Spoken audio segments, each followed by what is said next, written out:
이 시간은 고린도전서 6장의 말씀으로 오늘 함께 말씀을 나누도록 하겠습니다. 우리는 성도라고 부릅니다. 이 성도라는 것이 어떠한 뜻입니까? 거룩한 무리라는 뜻이죠. 얼마나 영광스럽고 복된 이름입니까? 우리는 세상의 헛된 것을 쫓던 죄인에서 하나님의 특별한 소유가 된 거룩한 백성이 된 것입니다. 그런데 이 성도라는 정체성이 우리 실제 삶과 아무런 관련이 없다면 그것은 단순한 호칭이나 장식에 불과할 것입니다. 오늘 우리가 함께 바라본 이 고린도전서 6장의 말씀은 너희는 성도다라는 이 놀라운 정체성이 그 구체적인 삶의 현장에 어떻게 드러나야 하는가에 대해서 강력하게 도전하는 말씀입니다. 당시 고린도 교회는 은사가 풍부하고 그리고 열정이 많은 성도들이 모여 있었지만 이 심각한 문제들 또한 굉장히 많이 안고 있었습니다. 특히 그들은 성도라는 이름을 가졌음에도 불구하고 그 이름에 전혀 어울리지 않는 그런 부끄러운 삶의 모습들을 계속 보였던 것이죠. 그래서 사도 바울은 이 고린도 교회를 향해서 거침없이 이 고린도 교회의 잘못과 그리고 너희가 앞으로 어떻게 고쳐야 할 것인가에 대해서 아주 강력하게 메시지를 던져주고 있습니다. 오늘 본문의 말씀을 살펴보면 이 고린도 교회 성도들의 두 가지 부끄러운 모습을 나타내게 되는데요. 첫 번째는 이 성도 간의 갈등과 다툼을 세상의 그 법정으로 가져가서 해결하려 했던 이 공동체적으로 타락했던 그 모습을 첫 번째로 바라보게 됩니다. 그리고 두 번째는 세상의 음행과 이 성적인 죄악을 가볍게 여기면서 자신의 몸을 더럽혔던 이 개인적인 타락의 모습이 나오게 됩니다. 그렇다면 왜 고린도 교회는 이런 심각한 문제들을 갖고 있었던 것일까요? 당시 그 고린도의 이 문화를 이해할 필요가 있을 것 같습니다.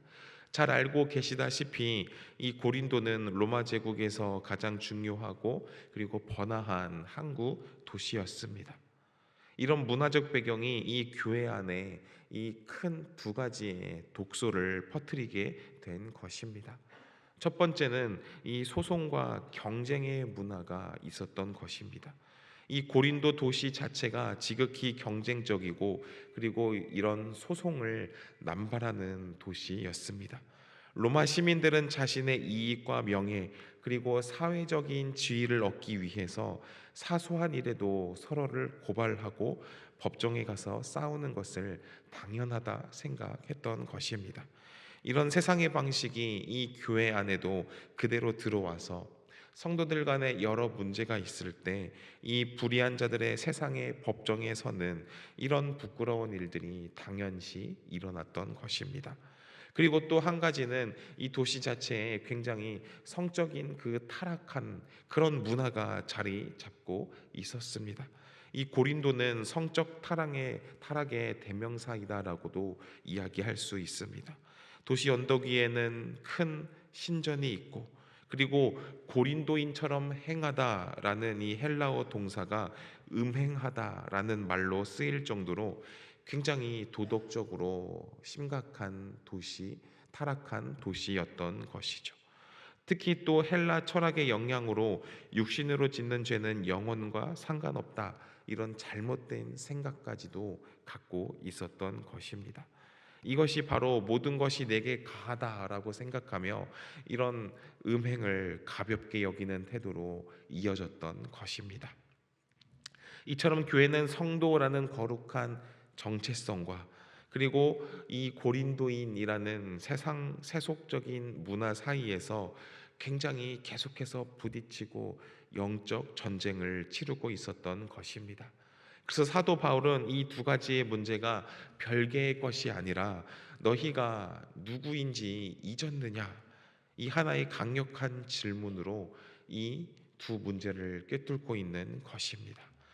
오늘 이 말씀을 살펴보면서 우리의 삶 또한 세상과 어떻게 구별된 모습으로 거룩히 살아가고 있는지 다시 한번 고민해보고, 그리고 또 한번 생각해보는 그런 시간이 되기를 소망합니다. 이야기했던 것처럼 이 사도 바울은 1절부터 굉장히 격양된 어조로 고린도 교회를 책망합니다. 1절의 말씀을 보면은 너희 중에 누가 다른 이와 더불어 다툼이 있는데 구태여 불의한 자들 앞에서 고발하고 성도 앞에서 하지 아니하느냐라고 이야기하죠. 바울은 어떻게 감히라고 이야기하면서 굉장히 격양된 어조로 이야기합니다. 성도와 성도 사이에 분쟁, 다툼이 생겼습니다. 아마도 돈 문제, 재산 문제였을 것입니다. 그런데 이 문제를 해결하기 위해서 그들이 찾아간 곳은 교회 안에서 해결하는 것이 아니라 이 세상의 법정까지 끌고 나갔던 것입니다. 이것이 왜 그렇게 큰 문제입니까? 첫 번째는 교회의 영적 권위와 지혜를 스스로 무너뜨리는 행위인 것입니다. 그리고 세상의 법정은 공의를 세울지는 몰라도 사랑과 용서, 화해라는 이 하나님 나라의 원리를 세우지는 못합니다. 그리고 믿는 자들이 이러한 여러 가지 문제로, 특히 돈 문제로 서로를 고발하는 모습은 세상 사람들에게 복음의 영광을 가리는 행위가 될 수 있기도 때문입니다. 바울은 이들의 어리석음을 깨우치기 위해서 성도의 영광스러운 그 모습을 상기시킵니다. 그래서 2절과 3절의 말씀을 보면 성도가 세상을 판단할 것을 너희가 알지 못하느냐, 세상도 너희에게 판단을 받겠거든 지극히 작은 일 판단하기를 감당하지 못하겠느냐, 우리가 천사를 판단할 것을 너희가 알지 못하느냐, 그러하거든 하물며 세상 일이랴라고 이야기합니다. 우리 성도는 장차 그리스도와 함께 이 세상을 판단하고 심지어 타락한 천사들까지 판단하는 권세를 받은 자들입니다. 이것은 우리의 교만이 아니라 예수 그리스도 안에 있는 우리의 영광스러운 지위인 것입니다. 그런데 장차 세상과 천사를 판단할 이 존귀한 자들이 이 땅에서 벌어지는 지극히 작은 일들, 이 사소한 분쟁 하나를 스스로 해결할 지혜가 없어서 되겠느냐, 이렇게 사도 바울은 고린도 교회 성도들을 향해서 책망하고 있는 것입니다. 그리고 계속해서 말씀을 보면 바울은 정말 이 빈정거리는 그런 어조로까지 이어가면서 고린도 교인을 계속해서 책망하고 있습니다. 4절과 6절의 말씀을 보면은 차라리 세상 법정에 나아갈 바에야 교회에서 가장 경히 여김을 받는 자, 그 사람에게 맡기는 것이 차라리 낫겠다, 이렇게까지 사도 바울은 이야기를 하고 있습니다. 그러면서 5절에서 탄식을 하죠. 그토록 지혜를 자랑하던 고린도 교회에 성도 간의 분쟁을 중재할 지혜 있는 자가 하나도 없었더냐라고까지 책망하고 있는 것입니다. 결국 이 문제는 지혜의 부재가 아니라 사랑의 부재였던 것입니다. 그들은 자기 이익을 위해서 형제를 사랑하기보다 고발하기를 택했던 것입니다. 이 문제를 통해서 사도 바울은 고린도 교회에 아주 강력하게 메시지를 던지고 있는 것이죠. 어찌 보면 우리 안에도 이런 해결되지 않은 갈등이 있을 수 있습니다. 그리고 그 문제를 세상의 방식으로 풀어 갈 수도 있습니다. 하지만 우리가 기억해야 할 것은 이 교회는 세상보다 더 높은 지혜와 사랑의 공동체임을 우리가 반드시 기억해야 하는 것입니다. 바울은 더 근본적인 또 문제를 지적하기 시작합니다. 소송에서 이기고 지는 것이 문제가 아니라는 것이죠. 7절부터 8절의 말씀을 보면은 세상 법정에 너희가 가는 것 자체가 이미 뚜렷한 패배다, 이렇게 선언합니다. 왜입니까? 재판에서 이겨서 돈을 되찾는다 해도 이미 사랑과 그리고 이 신앙인의 양심에서는 완벽하게 패배했기 때문이죠. 그래서 바울은 이 세상의 상식을 뒤엎는 이 산상수훈 처럼 정말 그 급진적인 가르침을 제시를 하는데요. 차라리 불의를 당하는 것이 낫지 아니하며 차라리 속는 것이 낫지 아니하냐, 이렇게까지 사도 바울은 이야기합니다. 이것은 하나님 나라의 역설입니다. 세상은 속지 말아라, 당하지 말아라라고 가르칩니다. 그러나 주님은 오른뺨을 치거든 왼편도 돌려대라라고 말씀하시죠. 왜입니까? 물질적인 손해보다 형제와의 화평이 더 중요하기 때문입니다. 그리고 내 권리를 주장하기보다 이 공동체가 함께 모여서 이 덕을 세워가는 것이 더욱더 중요하기 때문이죠. 그런데 오늘 이 본문의 말씀을 보면 고린도 교회 성도들은 어떠했습니까? 속아 주기는커녕 너희는 불의를 행하고 속이는구나. 심지어 그 대상이 서로 형제들이었던 것입니다. 교회가 세상의 빛이 되어야 하는데 그러지 못하고 세상의 사람들과, 그리고 세상에서 사기치는 그런 악한 사람들과 똑같이 행동하고 있었던 것입니다. 그래서 바울은 이 행위가 단순히 부도덕한 수준이 아니라 구원과 직결된 문제임을 계속해서 경고합니다. 9절부터 10절의 말씀을 보면 이 무서운 죄의 목록에 속여 빼앗는 자가 포함되어 있음을 알 수 있습니다. 사도 바울은 경고를 하죠. 그런 죄를 상습적으로 회개 없이 짓는 자들은 하나님 나라에 합당하지 않은 사람들이다, 이렇게 이야기를 합니다. 그리고 이 무서운 경고 앞에서 절망할 때 사도 바울은 11절에서 또 하나의 반전과 같은 말씀을 선포하는데요. 11절의 말씀을 보면 너희 중에 이와 같은 자들이 있더니 주 예수 그리스도의 이름과 우리 하나님의 성령 안에서 씻음과 거룩함과 의롭다 하심을 받았느니라 라고 고백합니다. 이것이 복음의 메시지인 것이죠. 너희 중에 이와 같은 자들이 있더니 우리의 과거입니다. 우리도 본질상 죄인이었습니다. 그러나 우리는 이제부터 다르다는 것입니다. 우리는 이 씻음을 받았다는 것입니다. 우리는 이 거룩함을 받았다는 것입니다. 구별되었다는 것입니다. 어떻게 그렇게 되었습니까? 우리의 노력이 아니라 주 예수 그리스도의 이름과 그리고 하나님의 성령 안에서 그렇게 되었다는 것입니다. 오늘 함께 예배하는 성도 여러분들, 이것이 우리의 새로운 정체성입니다.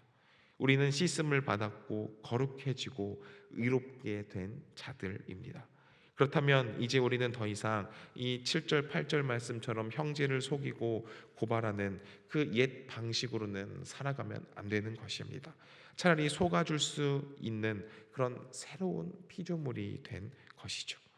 그리고 1절의 위대한 복음 선포를 기점으로 바울은 계속해서 두 번째 가장 큰 문제였던 이 성적 타락의 모습을 다시 한번 지적합니다. 이 두 문제는 성도의 정체성이라는 하나의 뿌리로 연결되어지는 것입니다. 고린도 성도들 중 일부는 모든 것이 내게 가하다라는 이 말을 외치면서 이 자유와 방종, 그런 모습으로 살아가는 사람들이 많이 있었습니다.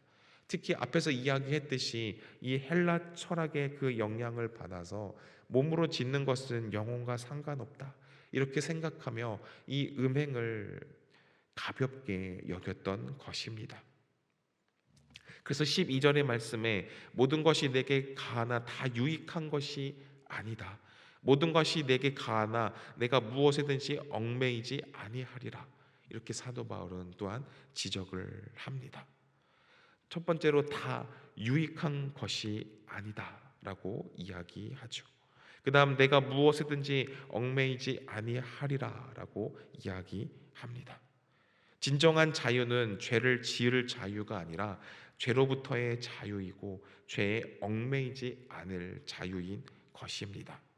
그리고 계속해서 이 13절과 14절의 말씀을 보면 고린도 성도들은 음식은 배를 위한 것처럼 이 성적인 타락도 몸을 위한 자연스러운 욕구일 뿐이다 라고 주장하는 이 주장에 반박을 합니다. 고린도 교회 성도들은 이 육체는 어차피 썩어서 없어질 몸이기 때문에 마음대로 사용해도 된다, 이러한 잘못된 생각을 갖고 있었던 것입니다. 그래서 바울은 이에 단호하게 반박을 하죠. 몸은 음행을 위하여 있지 않고 오직 주를 위하여 있으며, 우리 몸은 죄를 짓는 도구가 아니라 주님을 섬기는 도구다, 이렇게 사도 바울은 이야기합니다. 우리는 썩어 없어질 몸이 아니라 영원히 주님과 함께할 존재들입니다. 그래서 이 몸을 함부로 대해서는 아니 된다, 이렇게 사도 바울은 강조하고 있는 것이죠.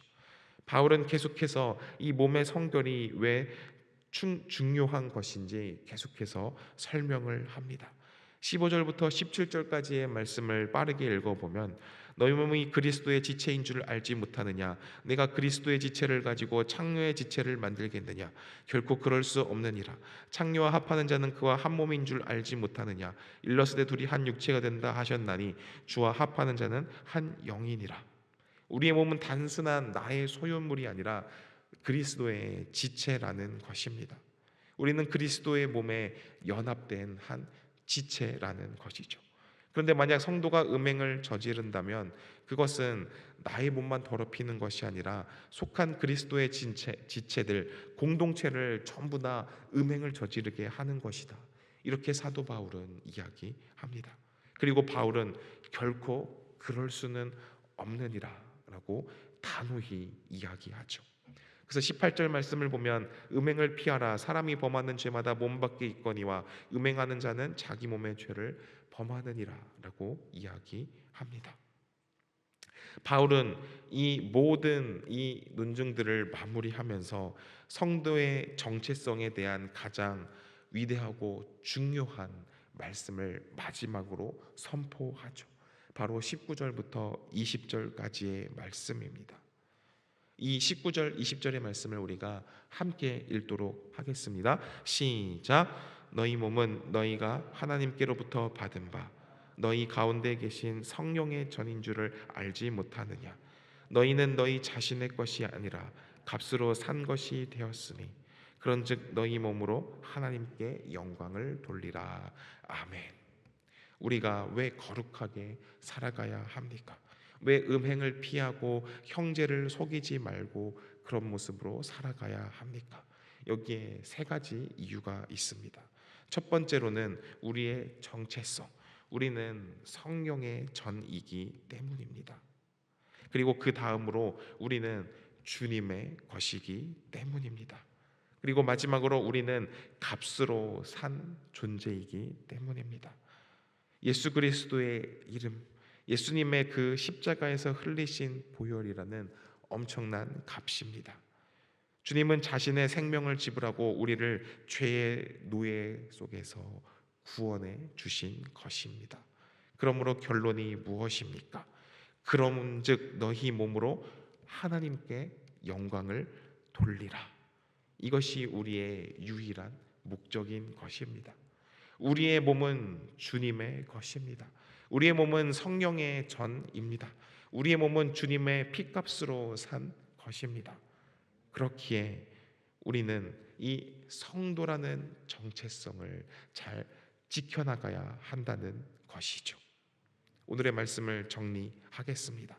우리는 이 성도라는 정체성을 잊어버렸을 때 얼마나 부끄러운 모습으로 추락하게 되는가, 이 고린도 교회의 모습을 바라보며 교훈 삼을 수 있습니다. 오늘 이 말씀을 통해서 다시 한번 예수 그리스도의 그리스도인이라는 이 정체성을 붙드시고 살아가는 그런 성도님들 되시기를 소망합니다. 오늘 하루 이 정체성을 가지고 죄의 유혹 앞에서 나의 몸은 내 것이 아니라 주님의 성전임을 담대히 선포하는 성도님들 되시기를 소망합니다. 그리고 그런 모습으로 살아가면서 하나님께 영광 돌리는 그런 복된 하루 되시기를 축원합니다. 기도하겠습니다. 하나님 아버지, 오늘 이 시간 우리가 주님의 말씀을 듣고 또한 우리의 삶을 다시 한번 되돌아봅니다. 우리 안에 연약한 모습이 있었다면 그 모습들 이 시간 주님 앞에 전부 다 내려놓고 주님의 말씀만을 의지하며 살아가겠다 다시 한번 다짐합니다. 우리가 또한 그런 다짐으로 나아갈 때 주님께서 우리의 삶을 붙들어 주시옵시고, 또한 주님께서 우리를 이끄실 때 우리가 순종함으로 나아가는 그런 복된 삶을 살아가는 우리가 되게 하여 주시옵소서. 세상과 구별되어서 정말 주님의 말씀을 붙들고 거룩한 삶을 살아가려고 노력하는 우리가 될 수 있도록 주님 인도하여 주시옵소서. 감사드리며 예수 그리스도 이름으로 기도합니다. 아멘.